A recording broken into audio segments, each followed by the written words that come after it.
NPO पे हमने बहुत सारे क्वेश्चन देखे that were related to receipt and payment account. कब पैसा आता है, कब पैसा जाता है, उसे रिकॉर्ड करना। रिसिप्ट में से कौन से इनकम होते हैं, कौन से नहीं होते हैं, वो सीखा। पेमेंट में से कौन से एक्सपेंडिचर को जाते हैं, कौन से नहीं जाते हैं, उनको देखा। अब कुछ छोटे छोटे मैटर्स हैं, उसमें सबसे पहले इंपॉर्टेंट मैटर है कंजम्पशन ऑफ मटेरियल, कि हमने कितना कंज्यूम किया। इसके आप यूँ एग्जांपल लीजिए, मान लीजिए आप कुछ खरीद के लाए, से आइसक्रीम लेके आए। जनरली तो ये होगा कि जितनी लाओगे उतनी कंज्यूम कर लोगे, यानी जितनी परचेज होगी उतनी ही कंज्यूम हो जाएगी। लेकिन हो सकता है कुछ बच जाए, मान लेते हैं कि थोड़ा हो सकता है बच जाए, तो उसका मतलब है परचेज का फिगर अलग होगा और कंज्यूम का फिगर अलग होगा। एनपीओ के जो एग्जांपल्स होते हैं उसमें जैसे स्कूल्स, कॉलेजेस, लाइब्रेरीज, हॉस्पिटल्स, ये सब में बहुत आम तौर पे काम आने वाली चीज़ें स्टेशनरी, वो लोगों को स्टेशनरी हिसाब रखने के लिए चाहिए होती है। तो अब अपन उस पर कैलकुलेशन देखते हैं। क्वेश्चन है कैलकुलेट स्टेशनरी कंज्यूम्ड। बताइए कि आपने कितनी स्टेशनरी कंज्यूम की। इन्होंने इन्फॉर्मेशन दिया है ओपनिंग स्टॉक ऑफ स्टेशनरी 8000 होता था, यानी जब हमने ईयर स्टार्ट किया तो उस समय हमारे पास इतनी स्टेशनरी थी। परचेज ऑफ स्टेशनरी, इतना हम परचेज करके लाए। क्लोजिंग स्टॉक ऑफ स्टेशनरी, इतनी बच गई। तो यहां से अपने को अगर कंज्यूम्ड निकालना है, ध्यान दीजिए बोर्ड पे, तो कंज्यूम्ड का फॉर्मूला याद रख लो, opening stock plus purchases minus closing stock. इसके पीछे लॉजिक भी बताता हूं। ओपनिंग स्टॉक 8000 का स्टेशनरी होता था। परचेज 40,000 हमने परचेज किया, 8000 होता था, 40 हमने परचेज किया, तो हमारे पास पुराना और नया कितना हो गया, 48 हो गया। उसमें से बच गया कितना, 13,000।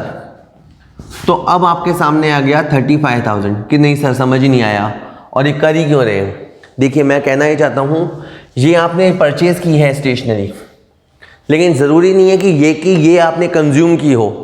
कंज्यूम देखने के लिए आपको पहले पुराना माल भी देखना पड़ेगा। आपके पास ये भी था, आपने ये भी परचेज किया, लेकिन इसे आप यूज़ नहीं कर पाए, तो 48 में से 13 बच गई, तो 35,000 कंज्यूम्ड है। चलो अब आपको समझ में भी आ गया कि स्टेशनरी कंज्यूम्ड 35,000 है।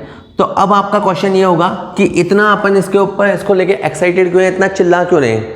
तो बेटा ये जो अमाउंट है ये आपकी एक्सपेंडिचर साइड को जाएगा। आप अच्छे से जानते हैं कि एक आपकी इनकम साइड होती है सीआर वाली, और एक आपकी एक्सपेंडिचर साइड होती है। तो यहां पे जाया करेगा टू स्टेशनरी कंज्यूम्ड, ये आपका डीआर पे जाया करेगा। तो बेटा मैंने यहां पे 35,000 लिखा और ये आपका डीआर हो गया। ओके, एक और बात, एक होता है बैलेंस शीट। बैलेंस शीट में स्टॉक ऑफ स्टेशनरी दिखाया जाएगा। जो आपका लेटेस्ट बैलेंस शीट है उसमें तो 13,000 जाएगा, और आपका जो पुराना वाला बैलेंस शीट है, जिसे अपन कहते हैं बैलेंस शीट ओपनिंग, पुराना वाला बैलेंस शीट, उसके अंदर आएगा स्टॉक ऑफ स्टेशनरी, ठीक है, और उसके अंदर आएगा 8,000 रुपये। तो मैं जस्ट ये बताना चाहता था, जो कंज्यूम्ड पार्ट होता है वो एक्सपेंडिचर को आता है, जो स्टॉक होता है वो बैलेंस शीट को जाता है। पुराना है तो पुरानी बैलेंस शीट में जाएगा, नया है तो नई बैलेंस शीट में जाएगा। और एक और छोटी सी बात बता दूं, ये हमने जब परचेज किया होगा तो ऑब्वियस सी बात है पेमेंट किया होगा, तो ये वाली बात आपकी पेमेंट साइड पे जाएगी, ठीक है। क्योंकि एनपीओ में हम अच्छे से जानते हैं, पहले लेक्चर से लेकर हम जानते हैं कि एनपीओ में एक होता है रिसीप्ट एंड पेमेंट, एक होता है इनकम एंड एक्सपेंडिचर, और एक होता है बैलेंस शीट। अगर इस क्वेश्चन को मैं रिपीट करूं तो आपके पेमेंट साइड में जाएगा 40,000, क्योंकि आपने पेमेंट 40 का किया, लेकिन आपके एक्सपेंडिचर साइड में आएगा 35,000, क्योंकि आपने कंज्यूम 35 को किया, और आपके बैलेंस शीट में 13,000 जाएगा नई वाली बैलेंस शीट में, और 8,000 जाएगा पुरानी वाली बैलेंस शीट में। अभी इस पे अपन और क्वेश्चन देखेंगे।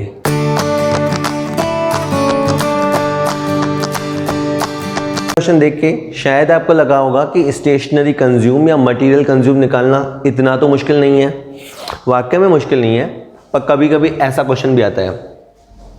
Calculate the amount of sports material to be debited to income and expenditure account for the year ended 31 March 2019 on the basis of the following information. आपको इंफॉर्मेशन गिवन है, आपको amount calculate करना है, sports material का amount निकालना है जो कि डीआर किया जाएगा इनकम एंड एक्सपेंडिचर में। ऑलवेज रिमेंबर, जितना कंज्यूम होगा, जितना काम में आएगा, वही हम डेबिट करेंगे। तो आप वहां जाना, अपना आंसर लिखना शुरू करेंगे। स्पोर्ट्स मटेरियल कंज्यूम्ड, सबसे पहले आप लिखेंगे स्पोर्ट्स मटेरियल कंज्यूम्ड। इसमें आप लिखेंगे opening stock plus purchase minus closing stock. Okay, in this way आप इसको लिखेंगे। अब ओपनिंग स्टॉक है 4500, यहां गिवन है, मैंने इसे पढ़ा नहीं। Stock of sports material opening, इसे पढ़ेंगे stock of sports material closing. यहां लिखा है क्रेडिटर्स फॉर स्पोर्ट्स मटेरियल और यहां लिखा है क्रेडिटर्स फॉर स्पोर्ट्स मटेरियल। होगा ये कि अगर आपने क्वेश्चन नहीं देखा हुआ है तो आप एकदम से गड़बड़ा जाओगे कि इतने इंफॉर्मेशन का क्या करें। लेकिन हमेशा याद रखिए, if there is a problem there will be a solution. अगर समस्या है तो समाधान भी होगा। ओके, आराम से अपन क्वेश्चन में पहले माइंडसेट के साथ जाओ कि हम पहले ओपनिंग स्टॉक ढूंढेंगे। ओपनिंग स्टॉक 4500 था। परचेज मुझे दिख नहीं रहा, इवन लास्ट लाइन में लिखा है amount paid for sports material, ये मुझे लग रहा है परचेज होगा, पर इसको मैंने अभी रहने दिया। और क्लोजिंग स्टॉक है 3840। अब आप जरा सोचो, स्पोर्ट्स मटेरियल आप दो तरह से लेंगे, या तो कैश में लोगे या उधार लोगे। अगर उधार लोगे तो क्रेडिटर्स होंगे, भाई जिनसे भी लेके आओगे उनको क्या बोलेंगे, क्रेडिटर्स। तो अगर क्वेश्चन में क्रेडिटर्स का डिटेल है, तो आप ये मान लेना कि परचेज क्रेडिट पे हुआ होगा। और अब मैं यहाँ वर्किंग नोट में आ गया। वर्किंग नोट में मैंने यहाँ बनाया बेटा क्रेडिटर्स ऑब्लिक सप्लायर्स अकाउंट। अब जरा पुरानी क्लास याद करो कि क्रेडिटर्स कौन होते हैं, असेट या लायबिलिटी। जवाब जानते हैं आप, लायबिलिटी। तो ये भी जानो कि लायबिलिटीज के लिए यहां लिखते हैं by balance BD. By balance BD 1200 रुपया। ये हमने क्रेडिटर्स का पुराना बैलेंस लिखा, यहां पे टू बैलेंस सीडी, यहां पे हमने नया बैलेंस लिखा। और जब हम इन क्रेडिटर्स को पे करेंगे तो हमारा कैश गया और हमने पैसा क्रेडिटर्स को दिया, तो entry would be like creditors to cash. यही लिखा है कि अमाउंट हमने पे किया, किसको किया, स्पोर्ट्स मटेरियल के लिए हमने पेमेंट किया, तो हमने क्रेडिटर्स को ही किया होगा। तो ये भी बोल सकता था अमाउंट पेड टू क्रेडिटर्स, और he can say amount paid for sports material. बात वही है, हमने इनसे स्पोर्ट्स मटेरियल मंगाया होगा, इसी वजह से हमने इनको पेमेंट किया। और बेटा जी हमने जो इनको पेमेंट किया ना, वो है 11,400, और इसे आप पोस्ट कीजिए क्रेडिटर्स के अंदर, आप पोस्ट कीजिए टू कैश 11,400, और ये हो गया 12,960, 12,960, 11,760, और ये आ गया जी परचेज। अब आपको वापस लगेगा कि सर ये परचेज क्यों आया। आप भी जरा सोचो, हम क्रेडिटर्स को पैसे क्यों देंगे, हमारे पास फालतू पैसे तो आ नहीं रहे। अगर हमने उनको पैसे दिए हैं तो there must be a purchase की वजह से ही दिए होंगे। तो ये जो फिगर है ना बेटा जी, वो परचेज है। ओके, तो अब आपके सामने परचेज की अमाउंट सामने आ गई है। अब इसे हम आराम से एक्सप्लेन कर सकते हैं। ये हमारा ओपनिंग स्टॉक है, ये हमने परचेज किया, इन दोनों को जोड़ दो, और ये वाला बच गया मतलब काम में नहीं आया। ओके, और 0, 6 में 4 गया 2, 12 में 8 गया 4, 15 में 3 गया 12, 12,420 ये है स्पोर्ट्स मटेरियल कंज्यूम्ड। अब बात करते हैं प्रेजेंटेशन की।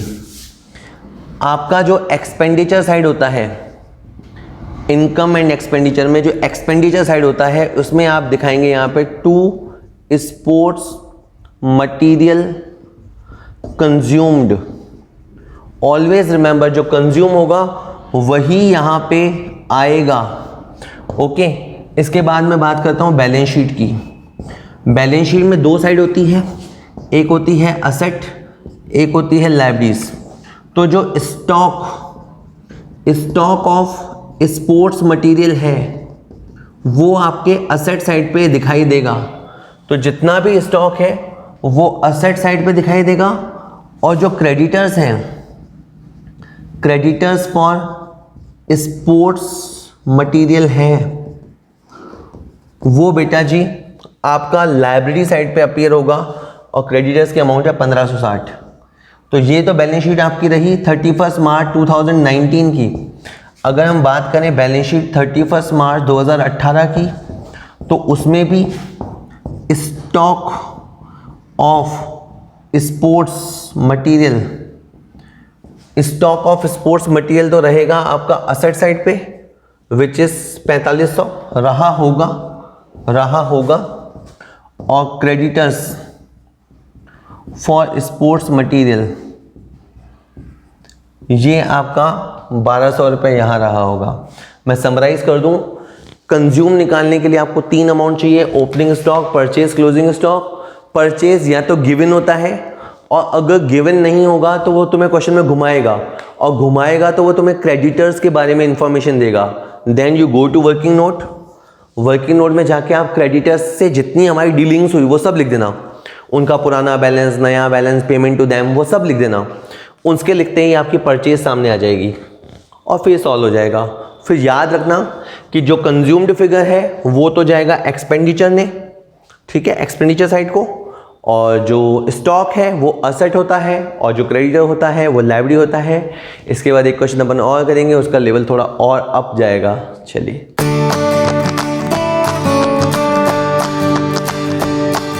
के क्वेश्चन में और मटेरियल कंज्यूम में अगर आपकी किस्मत खराब रही तो ऐसा क्वेश्चन आएगा कि सर ऐसा कैसे, ज़रा देखो।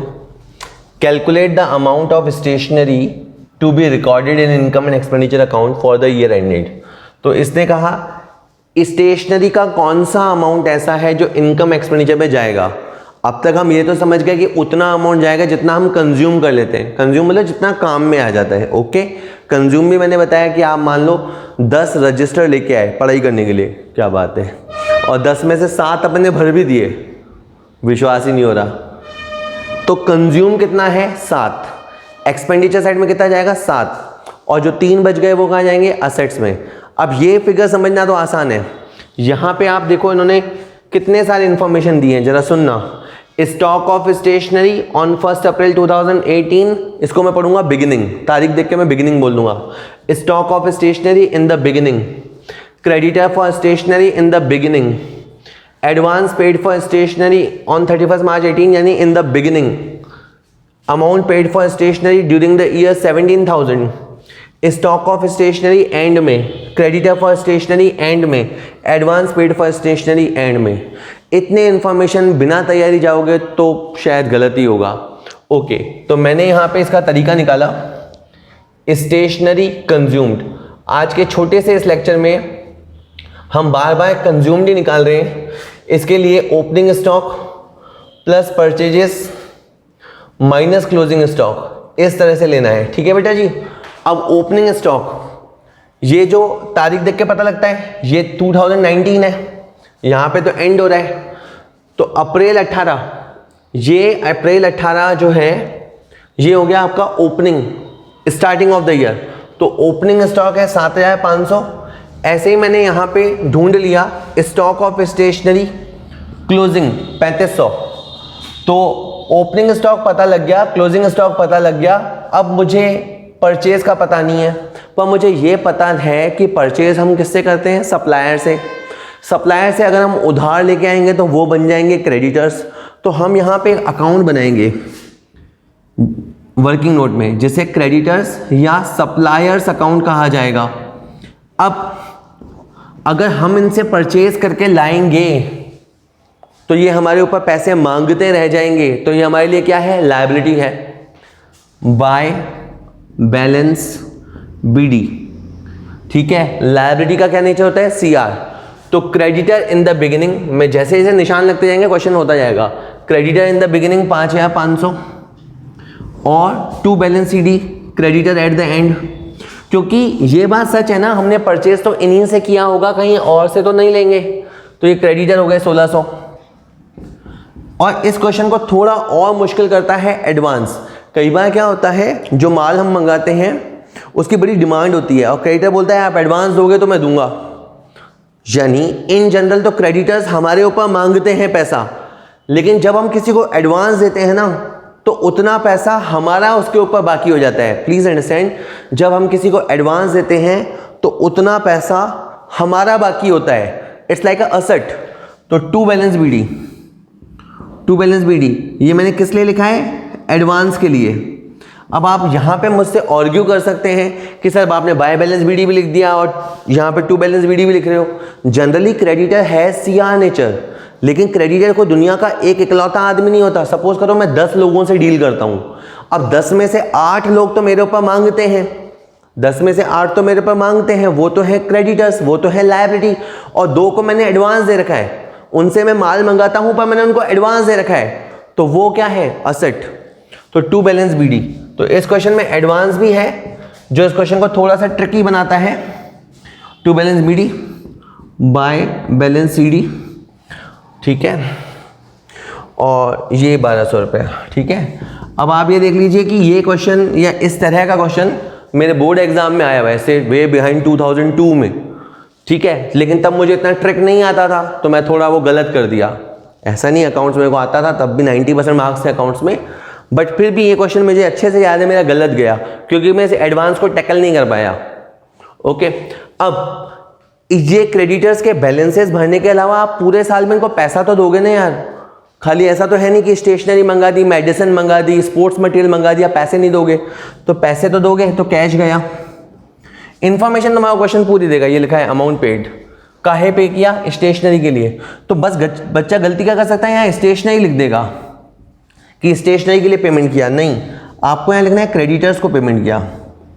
पैसा हम देते क्रेडिटर्स को हैं पर देते स्टेशनरी के लिए हैं, तो क्रेडिटर्स को हमने 17,000 रुपये दिया, तो क्रेडिटर्स टू कैश, यहाँ पे एंट्री बनी क्रेडिटर्स टू कैश, तो यहाँ पे आ गया टू कैश से 17,000 रुपया। ओके, और अब देखो आप 17, 18, 19, ये हो गया 20,100, ये 20,100, और ये है आपका 6,700,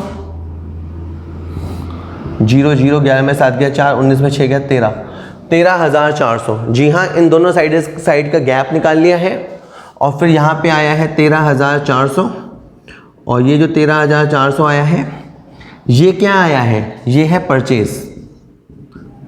भूल मत जाना, कई बार क्या होता है अपन क्वेश्चन करते करते भूल ही जाते कर क्यों रहे हैं और क्या कर रहे हैं। हमको परचेज नहीं पता, तो जिनसे परचेज करते हैं उनका अकाउंट बना रहे हैं। इस क्वेश्चन से ये साबित हुआ है कि 17,000 हमने उनको पेमेंट किया है ड्यूरिंग द ईयर और 13,400 का हमने परचेज किया था, तो वो परचेज की अमाउंट यहाँ पे आ गई 13 और 7 20,900। इतना ओपनिंग स्टॉक है, इतना फ्रेश परचेज है, ये हो गया पुराना नया माल मिला के टोटल माल, और टोटल माल में से ये बच गया, टोटल माल में से ये बच गया। फाइनली आता है 17,400, तो 17,400 है बेटा जी आपका स्टेशनरी कंज्यूम्ड, स्टेशनरी कंज्यूम्ड। इसके अलावा एक बोरिंग सी बात आपको बता दूं, बैलेंस शीट के अंदर जो स्टॉक ऑफ स्टेशनरी है, स्टॉक ऑफ स्टेशनरी है वो असेट साइड में आएगा, जो एडवांस फॉर स्टेशनरी है वो भी आपका असेट साइड में आएगा 1200, और जो आपका क्रेडिटर्स फॉर स्टेशनरी है वो आपका लायबिलिटी साइड में अपीयर होगा।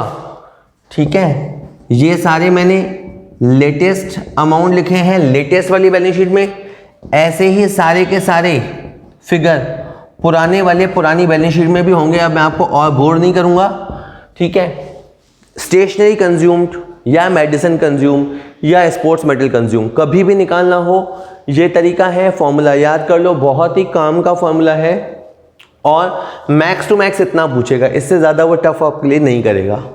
चलिए हो गया है।